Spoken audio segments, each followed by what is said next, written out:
কখনো এমন হয়েছে আশা করে কোথাও যাব বলে বেরিয়ে সে জায়গায় যেতে পারোনি? আমার হয়েছে আজকে। পুরো ভিডিওটা দেখো, বুঝতে পারবে। কালকে তো ওই বাড়ি থেকে চলে এসেছি। কালকে তেমন কিছুও ছিল না, কাজে কাজেই দিনটা কেটে গেছে, তাই তোমাদের সাথে কিছু শেয়ার করা হয়নি। আজকে সকালে নীল চাটা খেয়ে দোকানে বেরিয়ে গেছে। আজকে তো রথযাত্রা, তার মধ্যে বৃহস্পতিবার। আমি স্নান টান করে চলে গেছিলাম ঠাকুর ঘরে। আজকে ঠাকুরের জায়গাটা একটু বেশ ভালো করে পরিষ্কার করেছি, ঠাকুরগুলো নামিয়েছিলাম, তারপর ভালো করে মুছে টুছে আবার আটনে পেতেছি।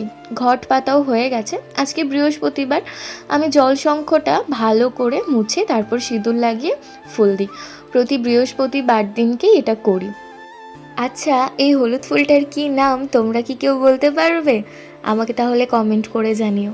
শিব ঠাকুরের কাছেই দিয়েছিলাম আজকে এই হলুদ ফুলটা। আজকে দেখেছো এত ফুল পেয়েছি, আটনটা একদম ভরে গেছে। কি সুন্দর লাগছে না, ভরা ভরা। আমাদের গাছে অসময়ে শিউলি ফুল ফোটে। পুজো টুজো দিয়ে আসার পর মা একটু দিয়েছিল ভাত খেতে, ঘি আলু ভাজা দিয়ে, সেটা খেয়েছিলাম।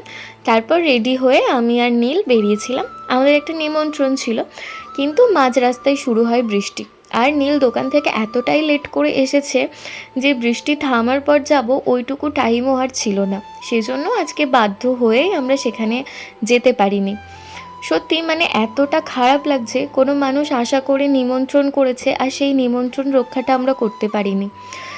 এমনি কোথাও না যেতে পারাটা অন্যরকম, কিন্তু কোথাও যাব বলে আশা করে বেরিয়ে সেই জায়গাটায় যেতে না পারাটা আমার কাছে কিন্তু খুব খারাপ লাগে, আর জীবনে প্রথমবার।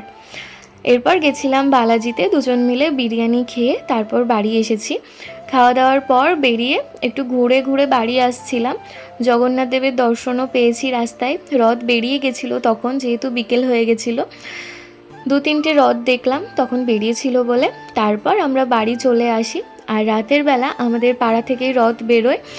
বেরোনোর সময় দেখতে পাইনি, তাই যখন বাড়ি ফিরলো তখন দেখলাম একদম বৃষ্টিতে ভিজে ভিজে জগন্নাথ দেব ভালোই ঘুরে ঘুরে ফিরলো।